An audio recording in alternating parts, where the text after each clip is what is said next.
Alright guys, buckle up. Because today's case starts with nothing more than a 911 call, and it ends with a federal jury writing a six-figure check. An Air Force captain answers the door of his own home, and within minutes he's on the ground, cuffed, and sitting in the back of a patrol car. No weapon, no crime, no break-in, just a description that's sort of matched, and an officer who didn't slow down to ask questions first. What started as a routine welfare check spirals into a lawsuit, an appeal, and a courtroom showdown nobody saw coming. Stick around, because the way this deputy tries to defend himself is about to blow up spectacularly in front of 3 federal judges. Good morning, Your Honors. May it please the Court, my name is Michael Philippi. I'm Deputy County Counsel for Monterey County, and I represent the defendant and appellant, Ivan Rodriguez. We've asked the Court to look at the District Court's decision with regard to a decision on a motion for summary judgment. We're contending that the District Court erred in the analysis when it looked at the question of qualified immunity. The Court seemed to stop at the decision of saying, well, there's a dispute factually as to whether or not we can say as a matter of law there was excessive force, or there was an unreasonable length of detention, or there was a Fourth Amendment violation in search of the wallet. The next step in that analysis with regard to qualified immunity would have been to say, okay, we're going to give the plaintiff the benefit of the doubt on the questions with regard to fact, which is the standard for summary judgment review, but then we have to look at, would a reasonable peace officer say, I believe my actions fall within the law? To do that, you also have to look at whether or not the law is clearly defined. Why wouldn't the answer here have been no to that question? I mean, there was no reported crime, certainly no crime of violence. There was a 911 call of a suspicious person inside a house. Suspicious person inside the house. That's not a crime. No, it's not a crime, but... I'm sorry, beside the house, right? Well, the point is, an officer is going to respond to a 911 call. He gets some corroborating... Certainly respond to a 911 call. But the fact that somebody makes a 911 call doesn't enhance the facts in any way. The fact of the matter is, the caller saw nothing that looked like a crime. Just some guy outside the house, the way you and I might be around our houses, right? And then goes in. There's absolutely nothing like that. And then the officer approaches Mr. Aquino, and he does nothing suspicious. He does nothing illegal. There's no evidence of anything like that. And then the next thing he knows, Mr. Aquino's on the ground losing consciousness. I don't know why you're here. Why are you appealing this case? I am a little baffled. Because the district court didn't complete the analysis with regard to... Well, go ahead, complete it. I just don't see what there is to complete. I mean, you know, officers shouldn't be violently attacking people outside their own houses and then sticking them... I'm talking. Yes, sir. I mean, do you want to just waste your time? No, I don't want to waste my time. Well, that's what you're doing. We're here on de novo review, so it doesn't really matter what the district court said exactly. What matters is whether your clients are actually entitled to qualified immunity, and so far you haven't told us why they are. All right. I mean, you've spent a lot of time talking, but you really haven't come up with nothing. The attorney barely gets a sentence out before the panel starts tearing his argument apart. His whole case rests on the idea that a homeowner casually stepping outside to ask a cop what he needs is somehow suspicious behavior. The judges aren't buying it for a second. One of them cuts straight through the noise and asks the question that ends up defining the entire hearing. Why is this appeal even happening? The silence that follows is more than the lawyer's next few minutes of scrambling ever could. This is where you can feel the courtroom shift. Under qualified immunity, if the law is not clearly established, the officer is given the benefit of the doubt if a reasonable officer can believe his or her actions fall within the law, even if they're mistaken. We do know what the law is. What you haven't told us what it was that the reasonable officer saw that would have justified knocking down Mr. Aquino and then locking him up in a police car for half an hour. What is it? I mean, start talking. All right, You're already halfway through your argument. You haven't come up with a single thing. He responds to a 911 call. He's directed to the house, which was also identified in the 911 call. He goes on the property. As he's determining whether or not there's any signs of forced entry, someone inside the house closes the blinds. He decides at that point he's at risk. He's going to withdraw. Someone from the house comes out that matches the 911 call individual and asks if he needs help, right? I mean, what criminal comes out and asks the police what they need? Well, if you're trying to divert the attention of the officers so your compatriots can get away or a little child can be slaughtered in the back bedroom, that's a perfectly good way to defer that person's attention away from what's why isn't happening. the thing to do, if you really think that there are criminals inside and there's crime going on, why wouldn't a reasonable officer call for backup? Backup was on the way. And wait for backup? To deal with the situation rather than physically attacking a homeowner outside of his own home. Well, he I mean, if it happened to you, would you feel this was justified? If it happened to me, I would have given him my identification. Well, the officer, he did give identification. No, the officer or the individual pulled out a wallet and pulled out a card and held out a card that said, "This is my identification." When the officer tried to inspect that identification, he withdrew it. So under the totality of the circumstances, the officers... Withdrawing the identification is a justification. I mean, it's not illegal. I mean, the officer can look at the ID in his hand, doesn't have to take it. He wasn't given that opportunity. So he could say, let me take it. Well, he held out his hand implying, let me have a look at the ID, and instead the individual withdrew the ID. And under the totality of the circumstances, the officer at this point has reasonable suspicion. Okay, I'm going to knock you down because you withdrew your ID. Well, he was told... I can't believe you're standing there making an argument. I believe that he is entitled to... And what justifies then putting him in the police car for half an hour? He was in the police car for less than half an hour, but even if he was in the police car for half an hour, the courts have already determined... I'm sorry, let's focus on that. He says half an hour. Okay. Okay, and you've said you give the plaintiff the benefit of doubt as to the facts, right? As to the violation, yes. Well, as to all facts. I mean, if there are disputed facts, we have to assume plaintiff's facts. Okay. So why are you arguing with me when I say half an hour, you say it was less than that? What is the significance of doing that? Well, the courts have said, and there is a case directly on point where the court has said 25 minutes is not an excessive amount for a detention. But he says it was half an hour, so don't we have to give him the benefit of the facts at this stage in the litigation? There are other cases that even go farther than that say you can be put in a police car, you can be transported across town and presented for identification with somebody else and then transported My back. question is, I said half an hour, and you disputed that.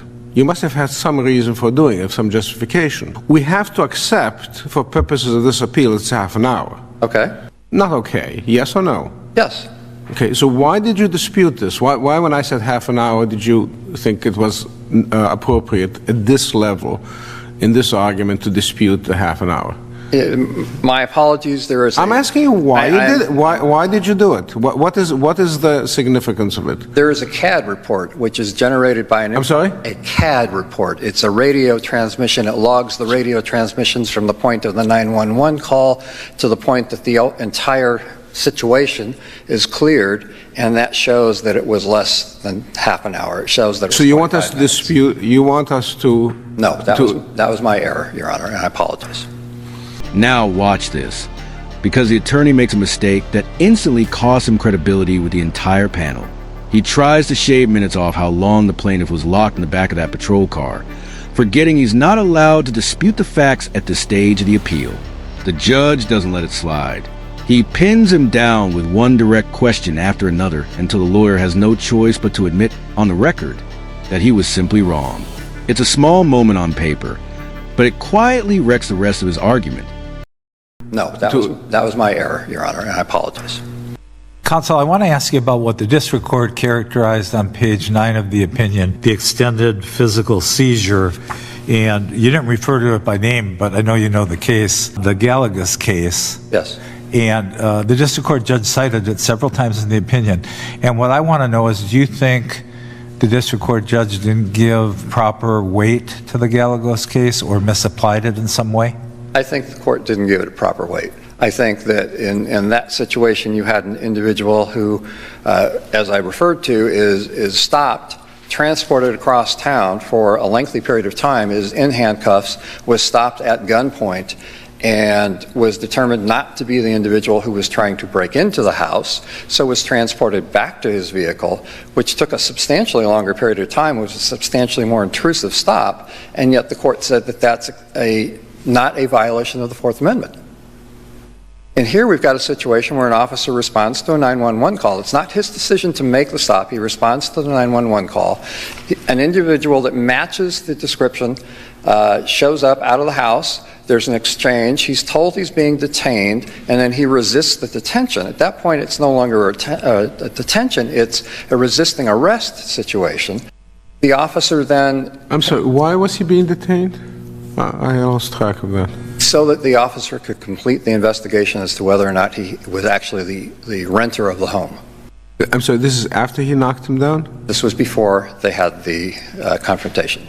And what did he do that was inconsistent with being detained? I'm just losing track of the I'm sorry, when you say here. inconsistent. He didn't walk away.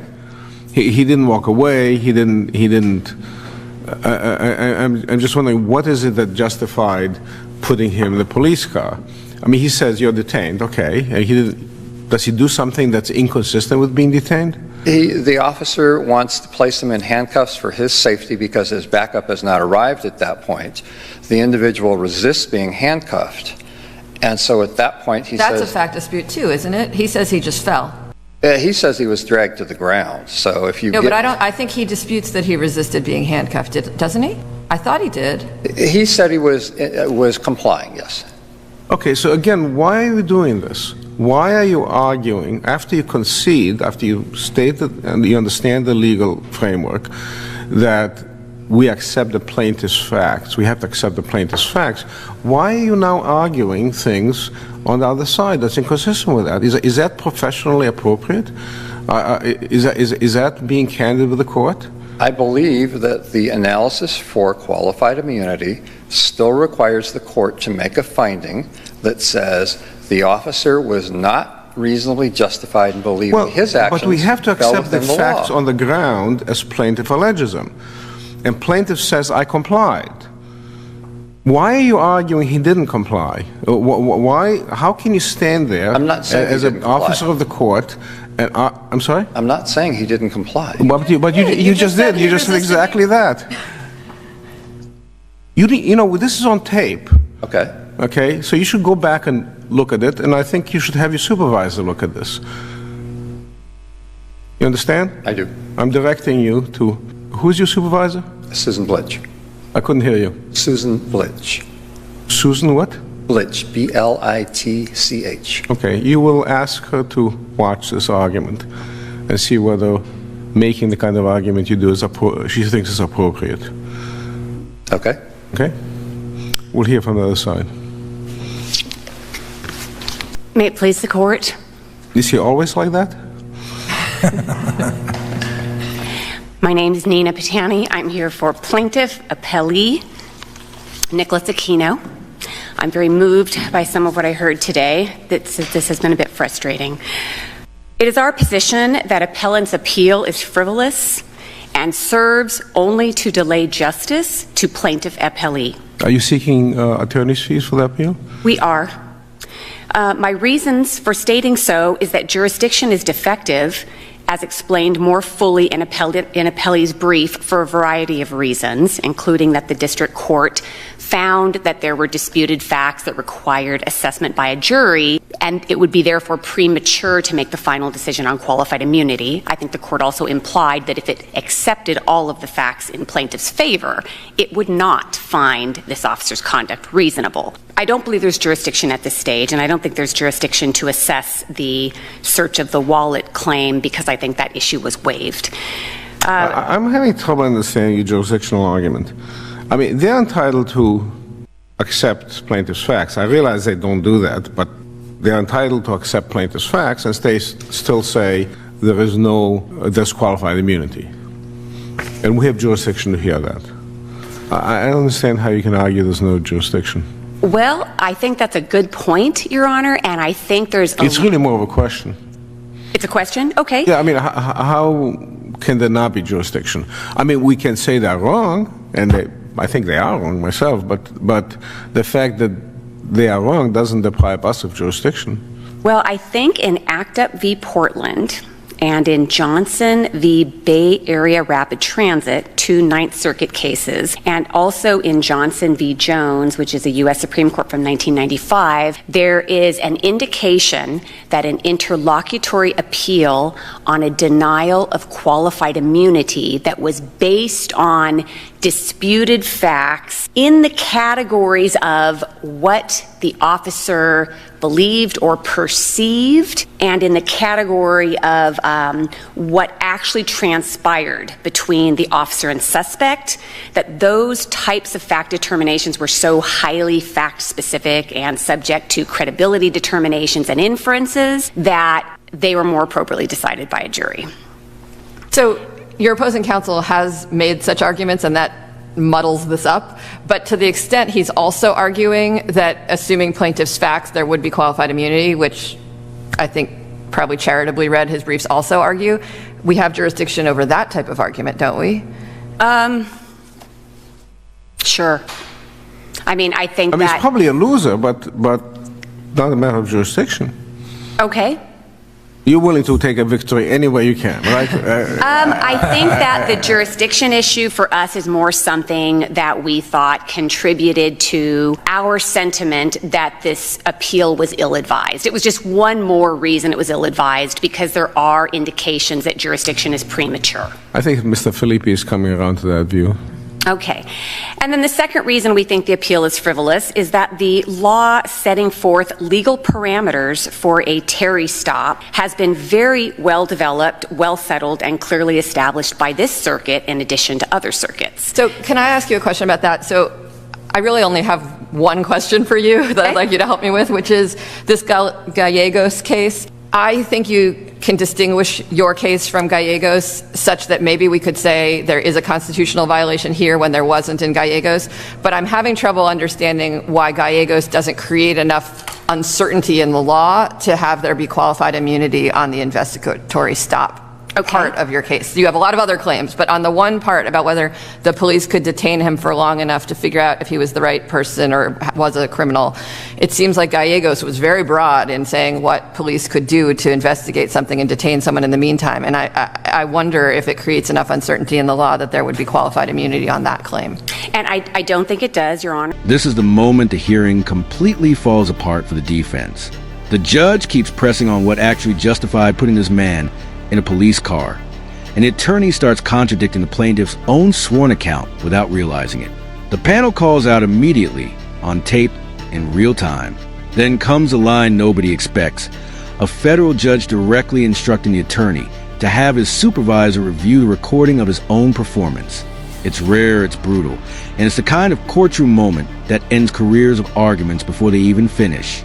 Because Gallegos is one of dozens of cases that talk about when an officer may exceed the traditional parameters of a Terry stop. So can you point to a case that has facts that are more similar to this one than Gallegos? Because Gallegos is somewhat similar.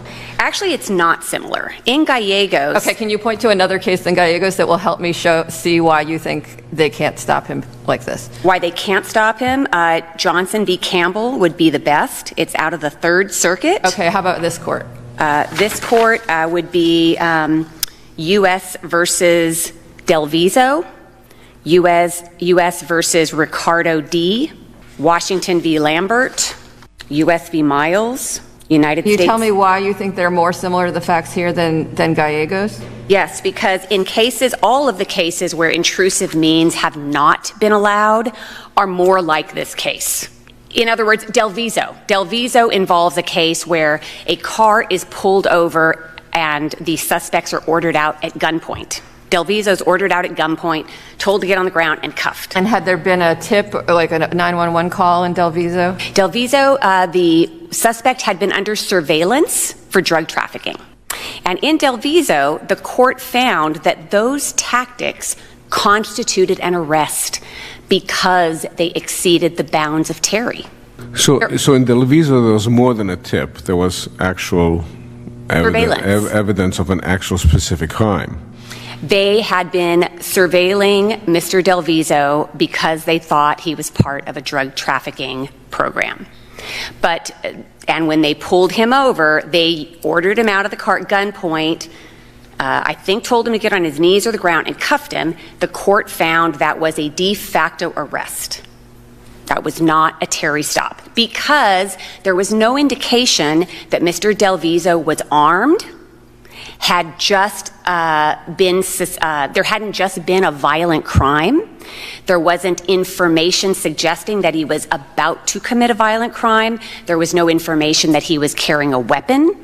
And because we did not have... I'm looking at Delviso, so I apologize for not remembering exactly, but it seems like the Delviso issue was, it says, there was no evidence suggesting that Delviso was particularly dangerous, especially once he had stepped out of the van, had been frisked, and was lying on the ground. So I'm not sure the court thought it was improper to stop him. The issue was just that after that, they drew their weapons. They did not think it was improper to stop him. So how does this help you with the seizure of your client here for some time while they investigate? I mean, no weapons were drawn. There is no authority that I have found in this case, this circuit's precedent or any other circuit's precedent, that allows a citizen to be stopped and held just because an officer needs to investigate something. Except that's kind of, I mean, isn't that what happened in Gallegos? Well, no. Gallegos was a situation where a violent crime had occurred, first off. And minutes later, the officers in a chopper see a man walk out of the victim's home, or near the victim's home, get in a car and flee.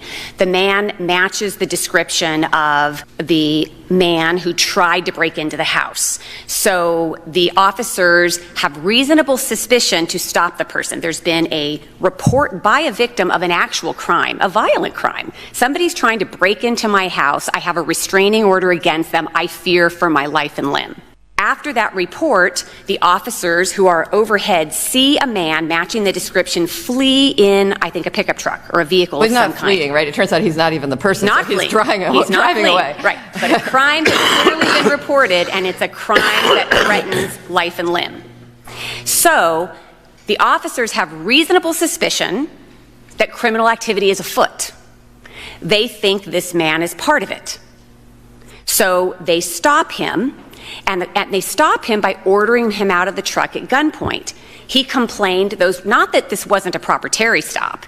He complained that those were excessive measures because I'm not armed, I'm not even the right guy. I think what the court was saying is, well, there had just been a violent crime. You were believed to be the right guy. You were believed to be fleeing, and these beliefs were all reasonable under the circumstances. So I think you're making a good argument about why we could say there's a constitutional violation in this case, but not, even though there wasn't in Gallegos. But isn't it close enough that a police officer could think Gallegos meant that they could stop someone while they investigate, especially if they don't draw their guns? I mean, it's at least, it seems at least arguable to me, which I think is what qualified immunity is about. I don't think so, Your Honor, because I think Gallegos is taken out of context. There are too many cases authored by this court that lay out the parameters of a proper Terry stop. Isn't one of the distinguishing factors of Gallegos that this man is outside his own house? Sure, yes. So this is not somebody that's on a highway, on a street, or traveling in a car. And at that point, what do you do? Then they could get behind the wheel and drive off. Did they know, though, at this point that it was his house? I mean, they were following a tip that someone... He came out of the house, right? He was seen crossing the street and entering a vehicle right outside of the subject house. But in your client's case? In my client's case, there's not even a report of crime. In my client's case, you have a third party. But he is seen coming out of the house. My client? Yes. Yes, Your Honor. He is seen coming out of his house after having... But this is not a highway situation where he's in a highway and he's got a vehicle. Is there a vehicle involved? There's a vehicle involved in Gallegos. No, in this case. No. There is no... So it's not like he's about to drive off. He's about to... There is not a single scintilla of evidence that my client is attempting to flee or leave. Not a scintilla. There's not a scintilla. He's on the ground, partly, sort of recovering from being... He was attacked because he did not place the contents of his right hand, which was his military ID and his wallet, into the palm. This was done. He didn't do this. And he got attacked. And my point is that Gallegos bears no similarity. But we're talking about the detention after the attack. We've got the attack, and that's one issue. And then he gets placed in the police car, right? He tries to handcuff. Are there any further facts that justify that? No, because all intrusive means, any intrusive mean on a Terry stop, has to be justified. I mean, he's not getting up and running away. Right. So all intrusive means on a Terry stop have to be justified by the Washington versus Lambert factors or by other factors that maybe haven't been developed yet that contribute to a reasonable belief that the officer or some other party safety is threatened or that the person is going to flee. There's just no justification on a Terry stop for handcuffs, force, or restraint outside of specifically identifiable circumstances that put the officer's safety at risk or somebody else's safety. Like in Gallegos, I think, the court did not elaborate a lot because I don't think they saw it as a close call, and I think appellant relies a lot on dicta. But Gallegos did involve a situation where the victim caller, was feeling threatened for life and limb and said that a restraining order was violated, and she thought her father was going to try to hurt her. So there was a sense that this person, the suspect, that yes was misidentified, but they don't know that this person is a threat to not only potentially the officers, but to this victim. So Gallegos is just that I think the appellant's reliance on Gallegos shows how little authority there is for their position because it is not remotely close to these facts. Is that enough or shall I continue? No, we're out of time. We're out of time. Oh, okay. Out of time. Okay. Well, thank you, Your Honor. Case just will be submitted. Mr. Philippi, I see that the county counsel is Charles McKee. We'll have him watch the argument as well. Okay. So here's how it all plays out. The Ninth Circuit sides against the deputy, upholding the denial of qualified immunity, and then goes a step further, ruling that nearly all of his appeal was legally baseless. That triggers sanctions, and the department ends up paying almost $100,000 in attorney's fees and costs before the case even reaches a jury. Then the trial happens, and jurors don't just find a rights violation, they hit the deputy with $200,000 in punitive damages. The case ultimately settles under undisclosed terms, but the message from the courts is loud and clear. Aggressive advocacy is one thing, but arguing a case with no legal foundation comes with real financial consequences. If this case had you hooked, make sure to like the video and subscribe to the channel, and we'll see you in the next one.